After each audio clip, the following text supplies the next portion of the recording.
So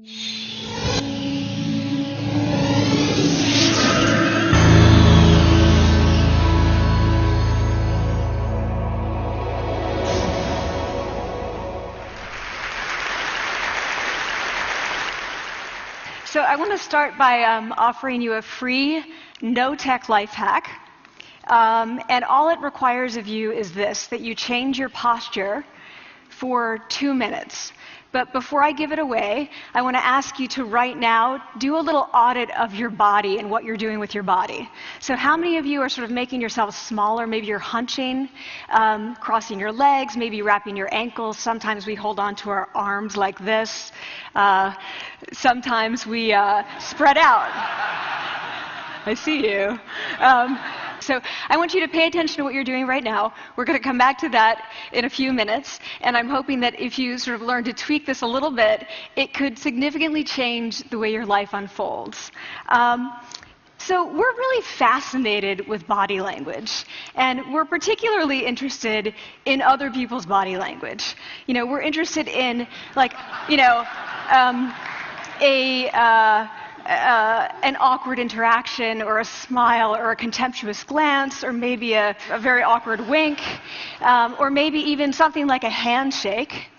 Here they are arriving at number 10, and look at this lucky policeman gets to shake hands with the President of the United States. Oh, and here comes the Prime Minister of it. No.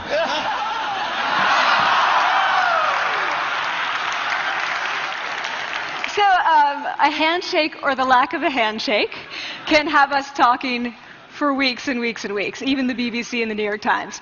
So obviously, when we think about nonverbal behavior or body language, but we call it nonverbals as social scientists, it's language. So we think about communication. When we think about communication, we think about interactions. So what is your body language communicating to me? What's mine communicating to you?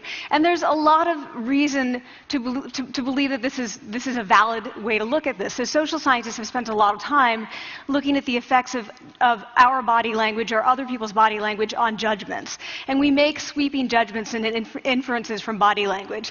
And those judgments can predict really meaningful life outcomes, like who we hire or promote, who we ask out on a date. For example, Nalini Ambady, a researcher at Tufts University, shows that when people watch 30-second soundless clips of real physician-patient interactions, their judgments of the physician's niceness predict whether or not that physician will be sued. So it doesn't have to do so much with whether or not that physician was incompetent, but do we like that person and how they interacted?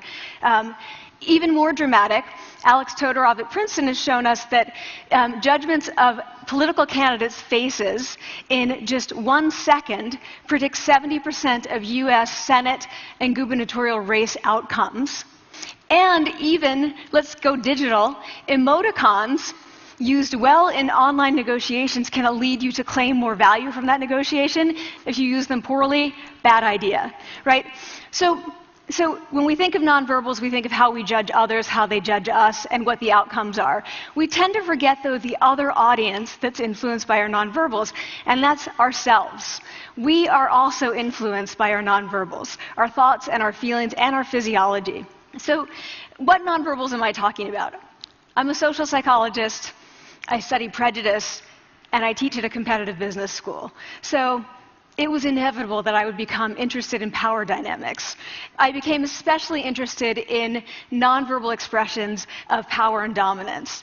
And what are nonverbal expressions of power and dominance? Well, this is what they are. So in the animal kingdom, they are about expanding. So you make yourself big, you stretch out, you take up space, you're basically opening up. It's about opening up. And this is true across the animal kingdom. It's not just limited to primates, and humans do the same thing.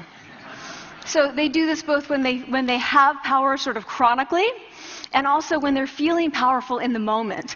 And this one is especially interesting because it really shows us how universal and old these expressions of power are. This expression, which is known as pride, Jessica Tracy has studied, she shows that people who are born with sight and people who are congenitally blind do this when they win at a physical competition. So when they cross the finish line and they've won, it doesn't matter if they've never seen anyone do it, they do this.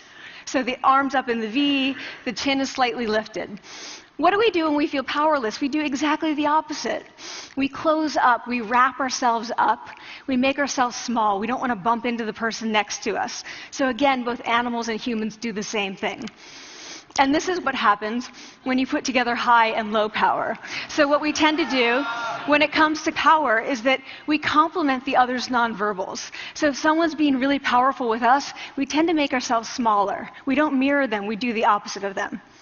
So I'm watching this behavior in the classroom, and what do I notice? I notice that MBA students really exhibit the full range of power nonverbals. So you have people who are like caricatures of alphas, like really come into the room, they get right into the middle of the room before class even starts, like they really want to occupy space. When they sit down, they're sort of spread out, they raise their hands like this. You have other people who are virtually collapsing when they come in. As soon as they come in, you see it. You see it on their faces and their bodies, and they sit in their chair and they make themselves tiny, and they go like this when they raise their hand. I noticed a couple things about this. One, you're not going to be surprised, it seems to be related to gender. So women are much more likely to do this kind of thing than men. Women feel chronically less powerful than men, so this is not surprising. But the other thing I noticed is that it also seemed to be related to the extent to which the students were participating and how well they were participating. And this is really important in the MBA classroom because participation counts for half the grade. So business schools have been struggling with its gender grade gap. You get these equally qualified women and men coming in, and then you get these differences in grades, and it seems to be partly attributable to participation. So I started to wonder, okay, so you have these people coming in like this, and they're participating. Is it possible that we could get people to fake it, and would it lead them to participate more? So my main collaborator, Dana Carney, who's at Berkeley, and I really wanted to know, can you fake it till you make it? Like, can you do this just for a little while and actually experience a behavioral outcome that makes you seem more powerful? So we know that our nonverbals govern how other people think and feel about us. There's a lot of evidence, but our question really was, do our nonverbals govern how we think and feel about ourselves? There's some evidence that they do. So, for example, when we smile when we feel happy, but also when we're forced to smile by holding a pen in our teeth like this, it makes us feel happy. So it goes both ways. When it comes to power, it also goes both ways. So when you feel powerful, you're more likely to do this, but it's also possible that when you pretend to be powerful, you are more likely to actually feel powerful. So the second question really was, so we know that our minds change our bodies, but is it also true that our bodies change our minds? And when I say minds, in the case of the powerful, what am I talking about? So I'm talking about thoughts and feelings and the sort of physiological things that make up our thoughts and feelings. And in my case, that's hormones. I look at hormones. So what do the minds of the powerful versus the powerless look like?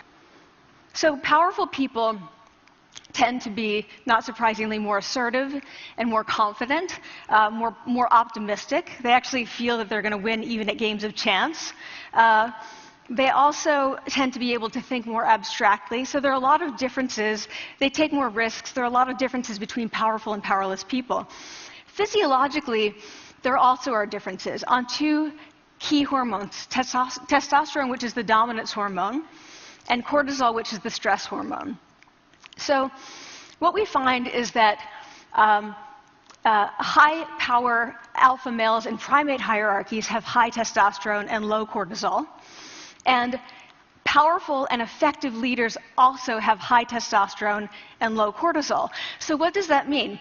When you think about power, people tended to think only about testosterone because that was about dominance. But really, power is also about how you react to stress. So do you want the high-power leader that's dominant, high on testosterone, but really stress reactive? Probably not, right? You want the person who's powerful and assertive and dominant, but not very stress reactive, the person who's laid back.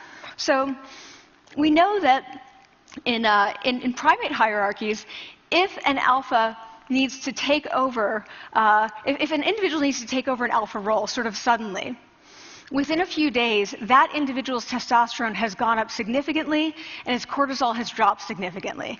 So we have this evidence, both that the body can shape the mind, at least at the facial level, and also that role changes can shape the mind. So what happens, okay, you take a role change, what happens if you do that at a really minimal level, like this tiny manipulation, this tiny intervention? For 2 minutes you say, I want you to stand like this, and it's going to make you feel more powerful. So this is what we did.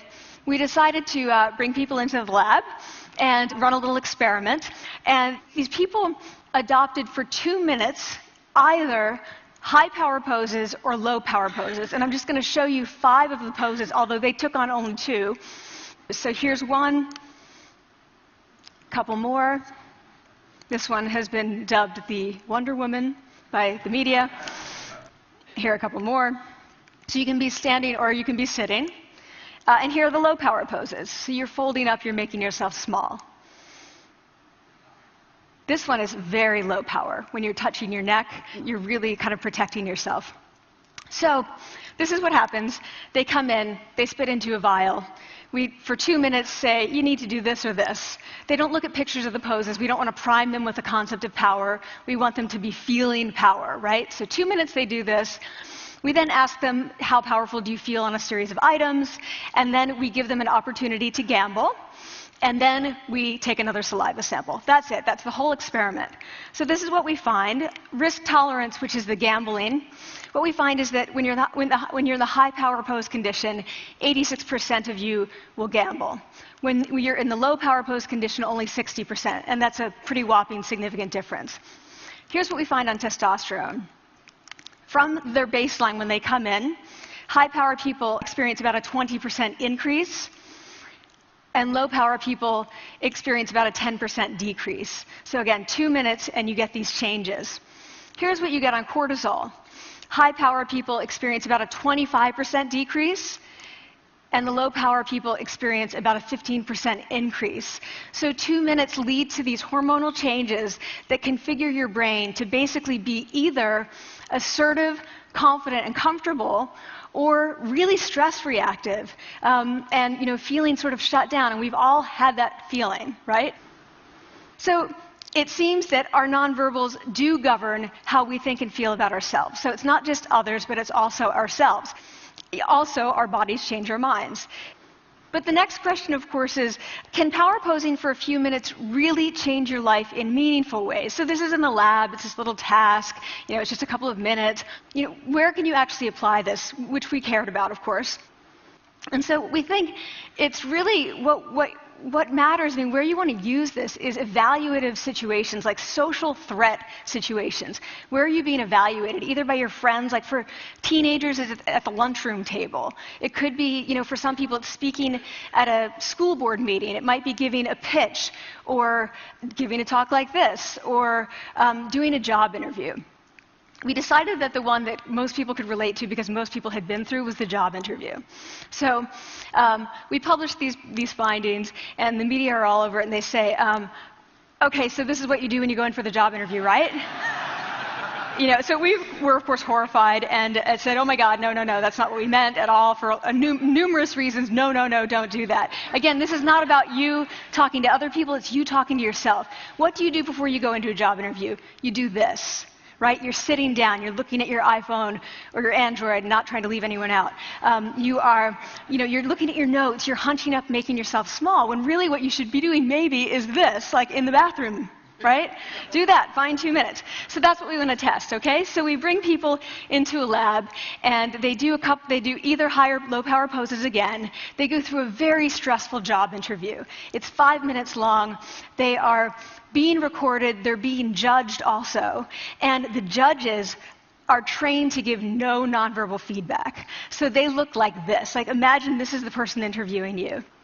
So for 5 minutes, nothing. And this is worse than being heckled. People hate this. It's what Marianne LaFrance calls standing in social quicksand. So this really spikes your cortisol. So this is the job interview we put them through, because we really wanted to see what happened. We then have these coders look at these tapes, 4 of them. They're blind to the hypothesis, they're blind to the conditions. They have no idea who's been posing in what pose. And they end up looking at these sets of tapes and they say, oh, we want to hire these people, all the high power posers. We don't want to hire these people. We also evaluate these people much more positively overall. But what's driving it?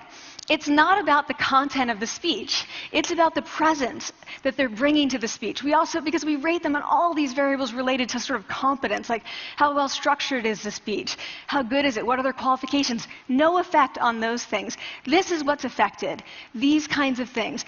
People are bringing their true selves, basically. They're bringing themselves. They bring their ideas, but as themselves, with no, residue over them. So this is what's driving the effect or mediating the effect. So when I tell people about this, that our bodies change our minds and our minds can change our behavior and our behavior can change our outcomes, they say to me, it feels fake, right? So I said fake it till you make it. It's not me. I don't want to get there and then still feel like a fraud. I don't want to feel like an imposter. I don't want to get there only to feel like I'm not supposed to be here. And that really resonated with me because I want to tell you a little story about being an imposter and feeling like I'm not supposed to be here. When I was 19, I was in a really bad car accident. I was thrown out of a car, rolled several times. I was thrown from the car, and I woke up in a head injury rehab ward. And I had been withdrawn from college, and I learned that my IQ had dropped by 2 standard deviations, which was very traumatic. I knew my IQ because I had identified with being smart, and I had been called gifted as a child. So I'm taken out of college. I keep trying to go back. They say, you're not going to finish college. There are other things for you to do, but that's not going to work out for you. So I really struggled with this. And I have to say, having your identity taken from you, your core identity, and for me it was being smart, having that taken from you, there's nothing that leaves you feeling more powerless than that. So I felt entirely powerless. I worked and worked and worked, and I got lucky and worked and got lucky and worked. Eventually I graduated from college. It took me 4 years longer than my peers. And I convinced someone, my angel advisor, Susan Fisk, to take me on. And so I ended up at Princeton, and I was like, I am not supposed to be here. I am an imposter. And the night before my first year talk, and the first year talk at Princeton is a 20-minute talk to 20 people. That's it. I was so afraid of being found out the next day that I called her and said, I'm quitting. She was like, you are not quitting, because I took a gamble on you and you're staying. You're going to stay, and this is what you're going to do. You are going to fake it. You're going to do every talk that you ever get asked to do. You're just going to do it and do it and do it, even if you're terrified and just paralyzed and having an out-of-body experience until you have this moment where you say, oh my gosh, I'm doing it. I have become this. I am actually doing this. So that's what I did. 5 years in grad school. A few years, I'm at Northwestern. I moved to Harvard. I'm at Harvard. I'm not really thinking about it anymore, but for a long time I had been thinking, not supposed to be here, not supposed to be here. So at the end of my first year at Harvard, a student who had not talked in class the entire semester, who I had said, look, you've got to participate or else you're going to fail, came into my office. I really didn't know her at all. And she came in totally defeated, and she said, I'm not supposed to be here.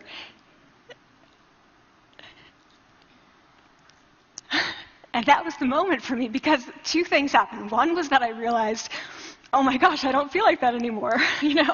I don't feel that anymore, but she does, and I get that feeling. And the second was, she is supposed to be here. She can fake it. She can become it. So I was like, yes, you are. You are supposed to be here, and tomorrow you're going to fake it. You're going to make yourself powerful, and, you're going to...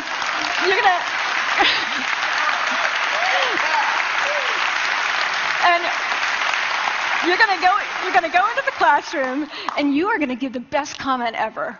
And she gave the best comment ever. And people turned around, they were like, oh my God, I didn't even notice her sitting there, She comes back to me months later, and I realized that she had not just faked it till she made it, she had actually faked it till she became it. So she had changed.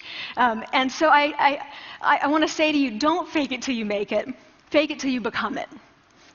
It's not do it enough until you actually become it and internalize. The last thing I want to leave you with is this. Tiny tweaks can lead to big changes.